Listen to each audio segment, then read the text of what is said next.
जो सारी दुनिया में हमसे पूछा जाए। अब तो हम में ऐसे पैदा हो गए, हमारे यहाँ ऐसे मुकस्सिरीन पैदा हो गए हैं। अपने बारे में मैं कुछ नहीं कहता, अपने बारे में तो मैं कहता हूं मैं कासिर भी हूं मुकस्सिर भी। उनकी अजमत को समझने से कासिर हूं, उनकी इताअत करने में मुकस्सिर हूं।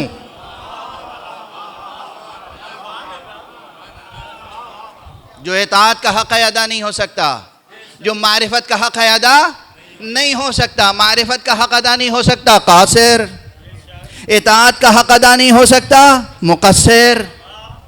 इसी में शरफ है कि अपने को मुकस्सिर और कासिर मान लो, वरना उनका हक मारिफत और उनका हक इताअत किससे अदा हुआ है?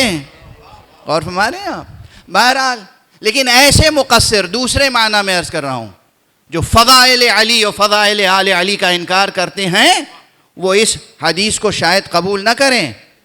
और ये जो उठते बैठते हम या अली या अली या अली या अली कहते हैं, वो उनको समझ में नहीं आती ये बात। मैं कहता हूँ समझिएगा, बाद में तजर्बा करके देख लीजिए, सलावत पढ़ दीजिए मोहम्मद वाले।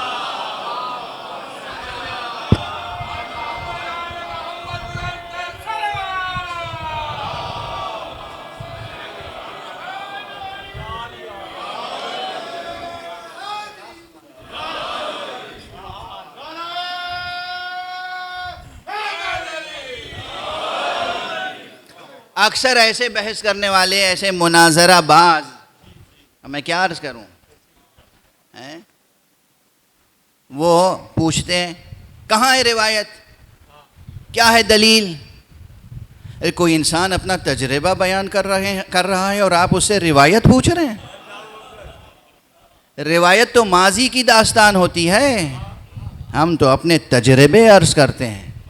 हम अली को पुकारते हैं और दस्ते अली की इमदाद और इस्तिमदाद को महसूस करते हैं और समरात को अपनी जिंदगी में देखते हैं। हम नताइज और समरात को अपने सामने देखते हैं। पूछो कराची के मातमियों से, पूछो जब बम ब्लास्ट हुआ था, इनके अंदर ताकत थी कि आलम को संभाल के रखें? इनके अंदर तो जान नहीं थी, ताकत नहीं थी, होशो हवास न था, फिर भी इनके हाथ थे, मगर इनके हाथ पर किसी का हाथ था जो आलम सरनिगू ना हुआ।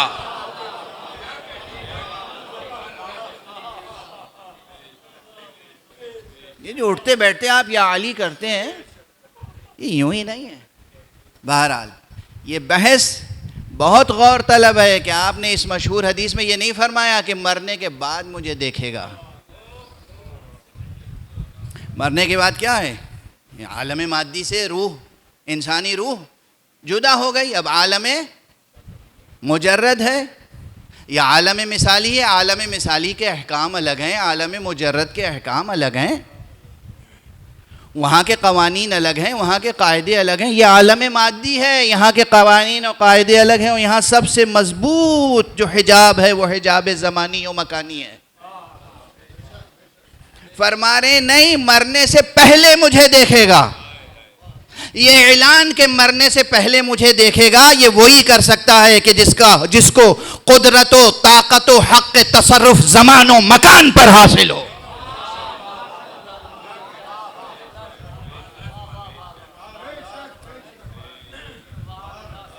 ज़मान भी अली की मुट्ठी में है, मकान भी अली की मुट्ठी में। आप बेशक बेशक कर रहे हैं, दाद दे रहे हैं, दरूद पढ़ रहे हैं, वज्द कर रहे हैं, झूम रहे हैं। मेरी निगाहों में तो वो चेहरे हैं कि जो चेहरे ज़िक्र अली से मुरझा जाते हैं। शुकूक हैं, शुबहात हैं, इनकार है, एतराज़ है, तरद्दुद है, तअम्मुल है, तफक्कुर है। हर बात मानने में एक रुकावट है। हाँ, पढ़ो ज़मान व मकान का फ़लसफ़ा, स्पेस टाइम फ़िलासफ़ी पढ़ो, मगर कुरान की रोशनी में। स्पेस टाइम फ़िलासफ़ी पढ़ो नहजुल बलागा की रोशनी में, स्पेस टाइम फ़िलासफ़ी पढ़ो सहीफ़े कामिला की रोशनी में, जवानान अज़ीज़ ये पढ़ो और फिर देखो कि ज़माने की हकीकत क्या है और मकान की हकीकत क्या है। जो खालिक़ ज़मान व मकान है उसने ज़मान व मकान खल्क़ फरमा के उस पर किसी को अगर वली बनाया तो आपको क्या एतराज़ हो सकता।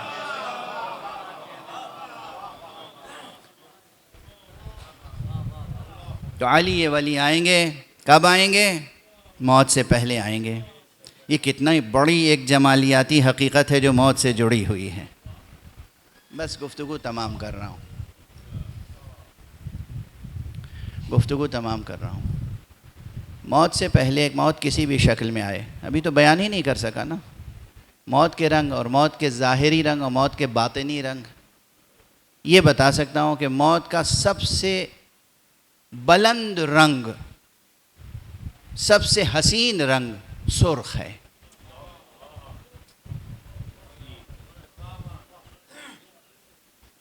और ये अर्ज़ करूं कि सूरज की रोशनी में जो डिस्टेंट रेज़ हैं, जो सबसे बुलंद उफ़ुक़ पे दूर नज़र आती हैं, वो भी सुर्ख नज़र आती हैं।